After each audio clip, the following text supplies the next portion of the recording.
Bonjour à tous, j'espère que vous allez bien. Alors aujourd'hui je vous retrouve pour une vidéo sur on m'a demandé de parler, parce que moi je l'ai ressenti en séance, j'en ai parlé à différentes reprises dans différentes vidéos, de la polarité inconsciente incarnée femme et de la polarité consciente incarnée homme. Pour moi, il y a ce que je constate en fait, alors je n'ai pas la science infuse, mais en tout cas c'est une constatation des différentes séances pratiques quelque part que je réalise.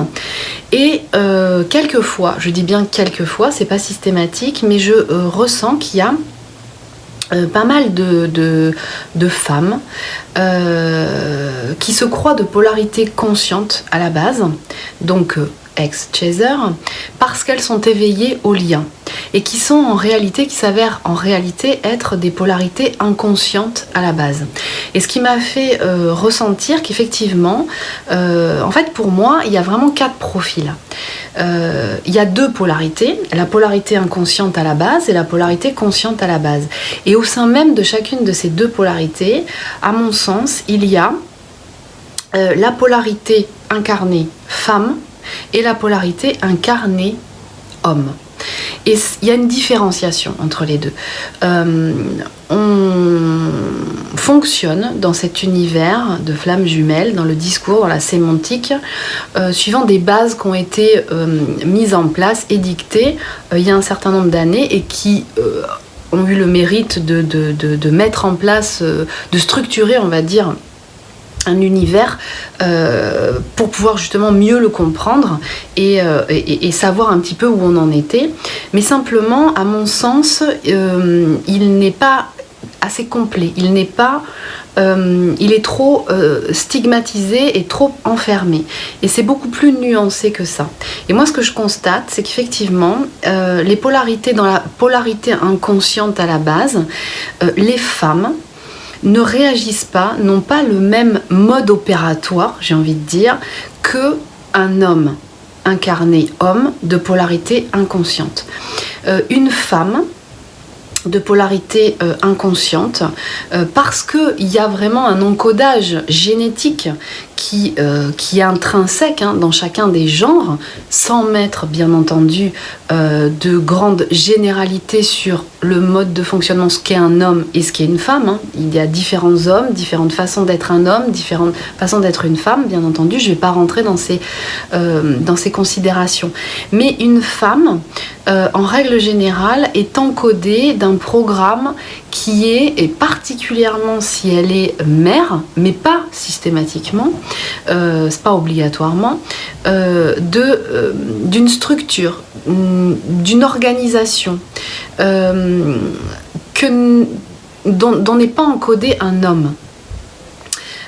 Qui va faire qu'en fait, elle va aussi se sentir beaucoup plus, même si la polarité inconsciente est très centrée sur elle-même, d'accord, est hypersensible mais sans filtre du coup, donc ça fait d'une personne qui est très centrée sur ses émotions, qui a du mal à gérer ses émotions, qui se fait emmener, qui se fait happer par ses émotions en fait, et qui prend ses émotions pour une réalité quelque part, et qui a du mal à les stabiliser, ce qu'arrive très bien à faire, ou beaucoup mieux en tout cas à faire une polarité consciente, qui stabilise, d'accord, beaucoup mieux, qui gère beaucoup mieux ses émotions, mais qui quand même doit apprendre à la polarité consciente à pas trop encaisser non plus, parce que la polarité consciente, elle encaisse, elle dit rien, mais à un moment donné ça ressort d'une autre façon quand même, mais donc la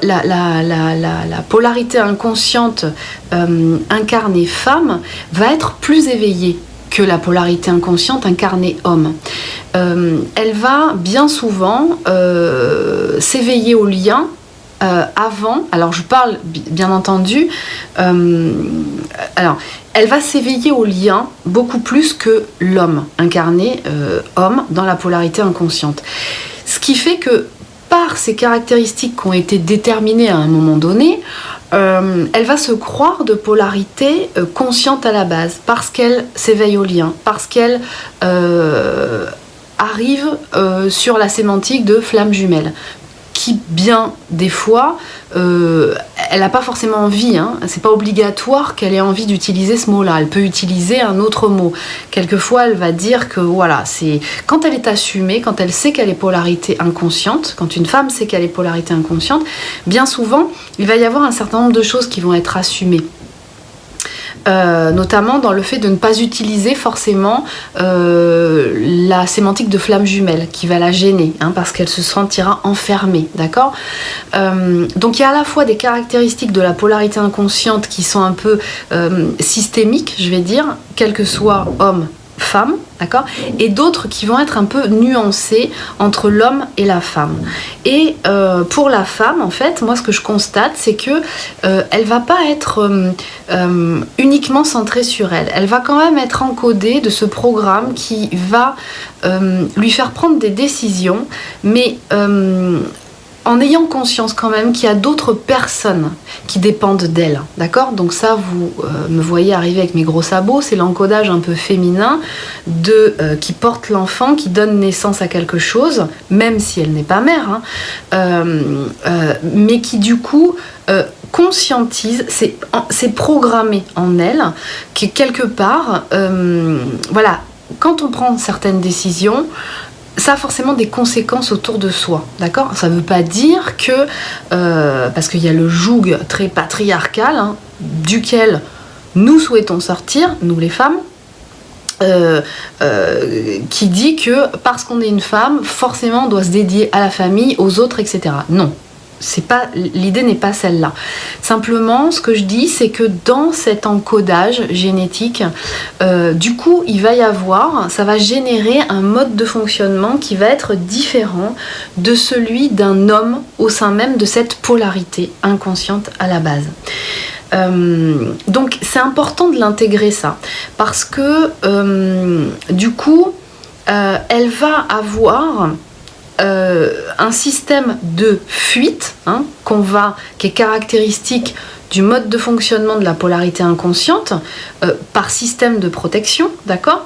Je ferme mon cœur. Souvent, la polarité inconsciente, c'est elle ferme son cœur, d'accord, parce que l'amour c'est douloureux, parce que les mémoires négatives dont elle est détentrice font que ça va être lié directement aux émotions qu'elle ne sait pas transmuter, ou qu'elle a beaucoup plus de mal à transmuter, et donc, paf, système de protection, je ferme mon cœur, je me coupe de mes émotions, je n'en ressens plus rien. Donc, même si elle peut être dans des situations où elle se détache complètement avec facilité, elle a quand même cet appel, d'accord. C'est comme si dans la génétique, l'encodage féminin, quelque part, il y avait cette programmation de je ne suis pas complètement seule, quoi. Je ne peux pas m'isoler complètement, je ne peux pas me détacher complètement, d'accord.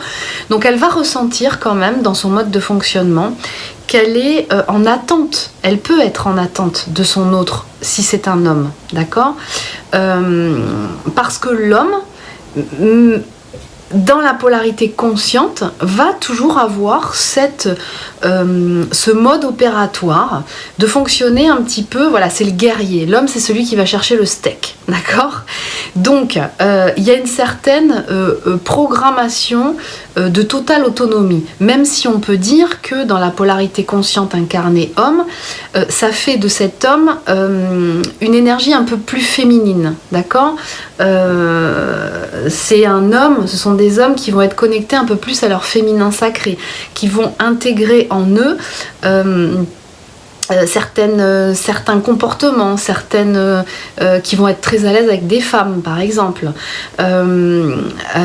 mais qui vont rester dans ce mode opératoire bien souvent excusez-moi, camper un peu sur leur position, d'accord. Un homme va être beaucoup plus dans cette attitude de quelque part, c'est au féminin qui m'entoure de s'adapter quelque part à mes objectifs de vie, ok. Donc un homme va être beaucoup plus dans cet encodage, dans cette programmation. Tous les hommes ne sont pas comme ça, bien entendu, hein, mais va être beaucoup plus dans cette programmation de quelque part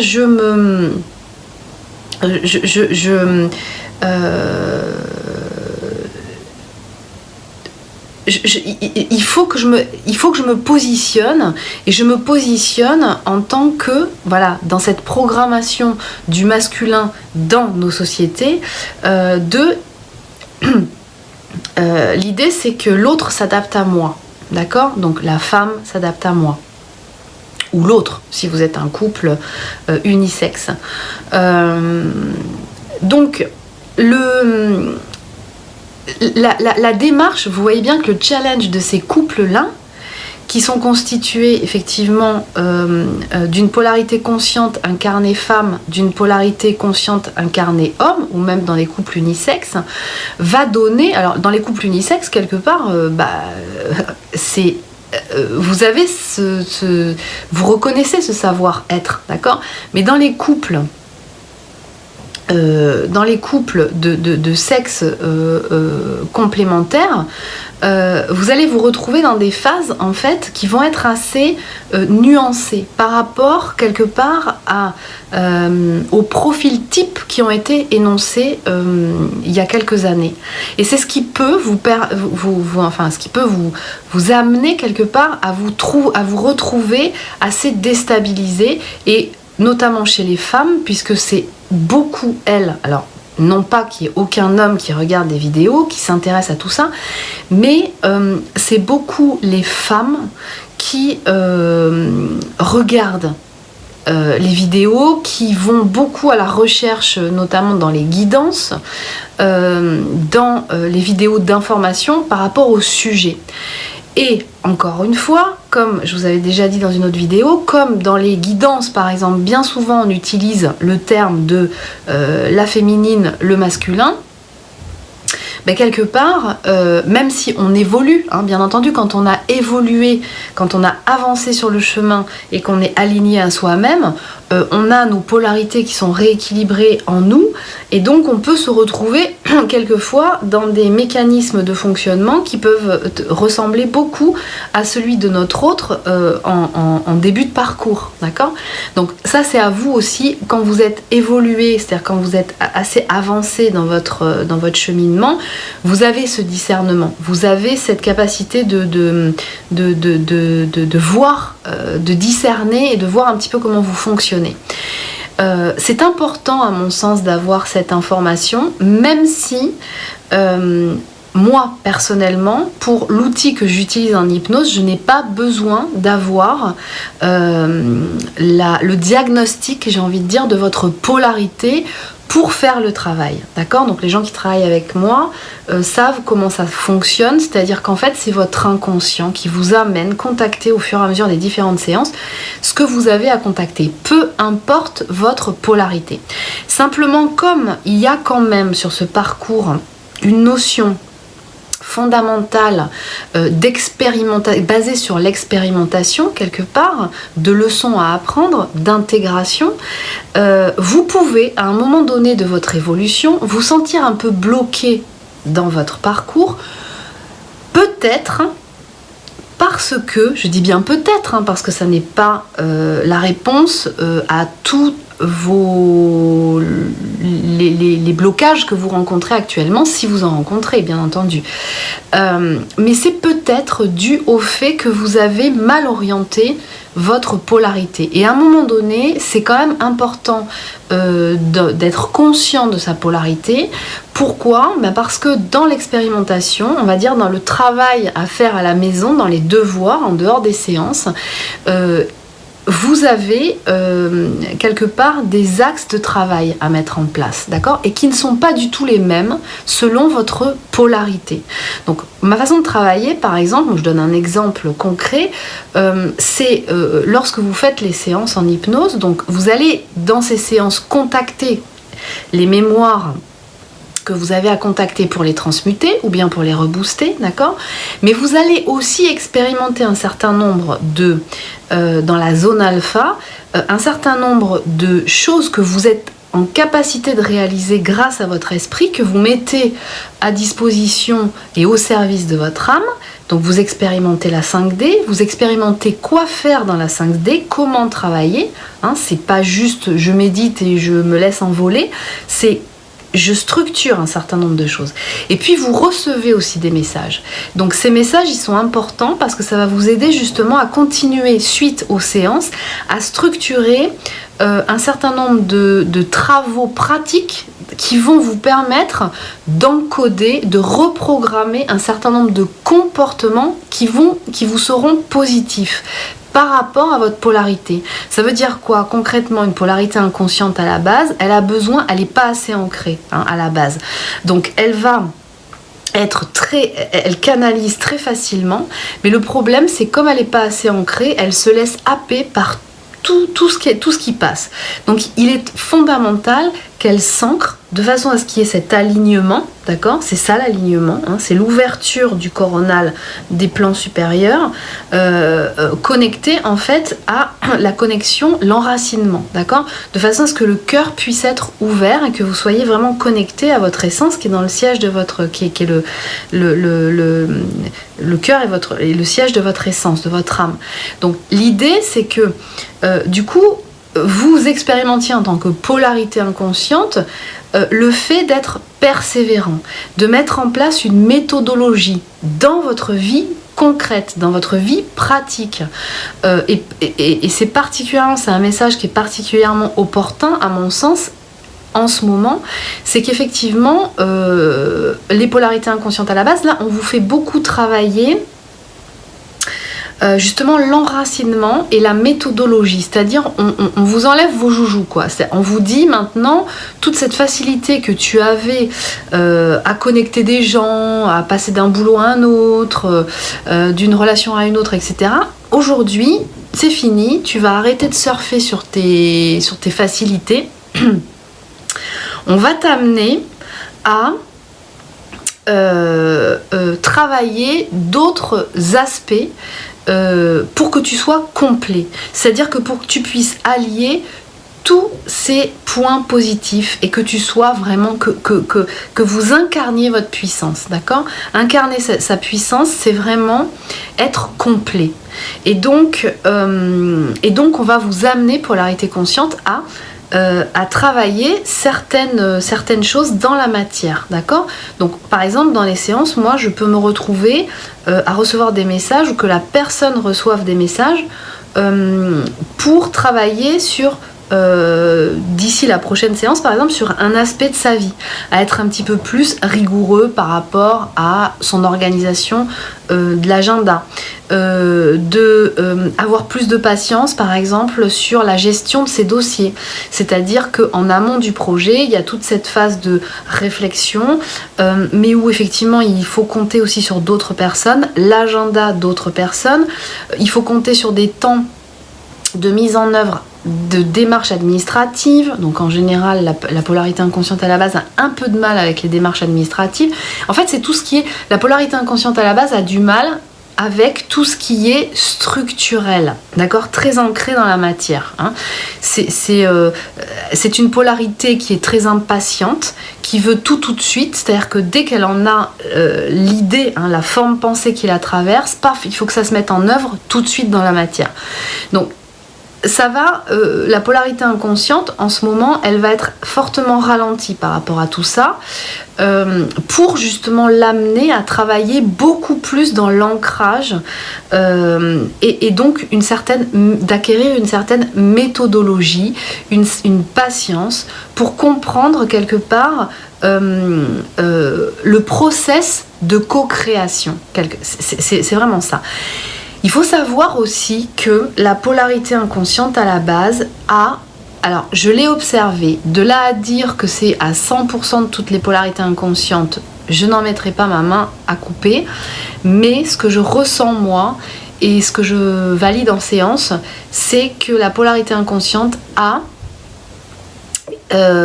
une difficulté d'incarnation, d'où le problème d'ancrage.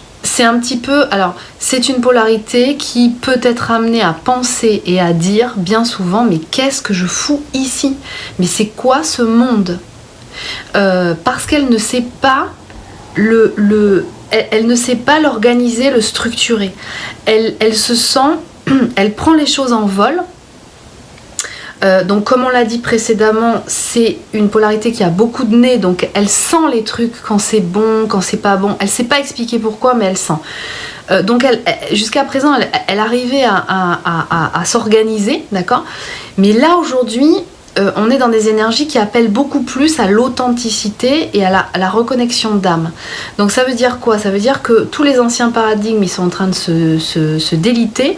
Donc la polarité inconsciente à la base, là, elle peut se sentir déstabilisée, justement parce que tout ce qui était avant, là, aujourd'hui, ça fonctionne plus vraiment.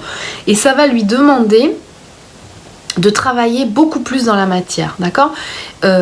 Bien souvent, donc, elle a cette difficulté, c'est un petit peu comme si elle avait la nostalgie d'une autre vie, hein, des origines stellaires, j'ai envie de dire. Elle a tendance à s'échapper. Alors, j'en reviens à la caractéristique de la femme de polarité inconsciente à la base, qui va concrètement être dans sa vie structurée, parce qu'elle est bien souvent chef, elle peut, pas bien souvent, elle peut être chef d'entreprise, elle est maman, elle est, pas systématiquement, mais elle est assez indépendante et autonome. Donc en fait, ça demande de la structure, ça, hein, parce que si vous n'êtes pas structuré, vous montez pas votre boîte, hein, parce que si vous savez pas gérer votre compta, payer vos factures, etc., etc., et puis avoir cette démarche d'aller chercher des clients, de communiquer, etc., si vous n'êtes pas structuré, ça va pas le faire. Mais pour autant, se retrouver à avoir du mal dans cette relation d'amour, de pas savoir quoi faire avec. Et c'est ça, ce système finalement, le système de fuite qu'on retrouve chez la polarité inconsciente incarnée femme. Ça va être que je sens bien que mon autre est important pour moi. Je sens bien que c'est un amour qui est puissant. Et je vois bien que je tourne autour. Et elle va souvent se trouver des excuses qui vont être complètement plausibles en plus, hein, pour pouvoir éviter d'y aller, d'accord? Donc ça peut être ces excuses, j'ai beaucoup de travail, je suis dans une phase de développement de mon activité, j'ai pas le temps pour m'occuper d'un homme quelque part. C'est bien souvent une femme, non pas que les polarités conscientes femmes ne soient pas comme ça, mais c'est bien souvent une femme qui va être donc très autonome, qui a l'habitude de jamais demander de l'aide extérieure, qui veut tout faire elle-même, et qui donc a l'habitude de, quand il y a des moments des phases un petit peu compliquées, se retranche sur elle-même, mais n'est pas très expressive, d'accord? Ce sont des femmes qui sont j'ai envie de dire qui envoient du lourd, hein, d'accord? Ce sont des femmes puissantes, mais qui ont du coup cette peur de perdre leur puissance si elles s'associent dans la matière avec cet autre. C'est-à-dire, comment je fais avec l'amour? Est-ce que l'amour finalement n'est pas une faiblesse, quelque chose de dangereux qui va me rendre dépendante de l'autre et qui va m'enlever cette puissance, d'accord? On pourrait dire, alors ça va peut-être pas parler à tout le monde, mais c'est vraiment une des caractéristiques, on va dire, qui font que quelque part, voilà comment elles vont contourner finalement ce lien, comment elles vont contourner l'association dans la matière, en ayant constamment des doutes sur ah ouais mais je sens bien qu'il faut que je m'engage. La femme a en règle générale beaucoup plus de facilité à s'engager dans le couple qu'un homme, d'accord? Un homme, il va peut-être avoir un petit peu plus un tableau Excel sur un certain nombre de choses, de conditions à remplir pour ça. Mais pour autant, la femme de polarité inconsciente en étant attiré et en étant bien souvent, parce que je le remarque en consultation, dans l'attente d'une discussion, d'une communication et d'un signe de leur autre de l'autre côté. Et c'est ce qui, des fois, leur fait dire, quelquefois, pas toutes, parce qu'il y en a certaines qui s'acceptent et qui savent qu'elles sont de toute façon de polarité inconsciente, vont leur faire dire qu'elles sont de polarité consciente parce que c'est leur autre homme de polarité consciente qui est dans un couple en face. Parce que peut-être que certainement que l'homme, en règle générale, a un peu plus de mal que la femme à se défaire d'un certain environnement bien installé, bien construit, d'accord ? Donc on peut retrouver des hommes de polarité consciente qui sont en relation avec une autre personne, dans un mariage, dans un couple avec des enfants, qui n'arrivent pas à prendre la décision de quitter ce couple et de faire le choix de ce lien, d'accord ? Donc bien souvent quand on est dans ces caractéristiques-là, la femme de polarité inconsciente peut se penser de polarité consciente, voyant les caractéristiques de son homme en face, qui est dans tout ce qu'on décrit des caractéristiques d'une polarité inconsciente. Grosso modo, à mon sens, le gros défaut, je vous appelle juste à réfléchir là-dessus, la problématique auquel on peut être confronté actuellement à l'étape où nous en sommes, parce que tout est évolution, hein, donc ce qui a été valable il y a quelque temps n'est peut-être plus tout à fait valable aujourd'hui, parce qu'on en sait un peu plus, qu'on a un petit peu plus d'expérimentation en la matière. C'est que, en fait, grosso modo, la caractéristique du runner qui a été décrite, finalement, rassemble presque toutes les caractéristiques de tous les hommes, d'accord ? Et la caractéristique du chaser qui a été définie à ce moment-là, peut ramener finalement toutes les femmes dans leur mode de fonctionnement. Or, ça n'est pas c'est beaucoup plus nuancé que ça. C'est complètement différent. Donc il y a effectivement des femmes de polarité inconsciente qui sont complètement éveillées, au lien et qui peuvent se croire de polarité consciente. Alors, je ne veux pas faire une vidéo trop longue, peut-être qu'à un autre moment, il y aura matière à compléter, si vous le souhaitez, des caractéristiques, on va dire, un petit peu plus développées sur la polarité inconsciente incarnée femme et la polarité consciente incarnée homme. Même si personnellement je n'aime pas trop ériger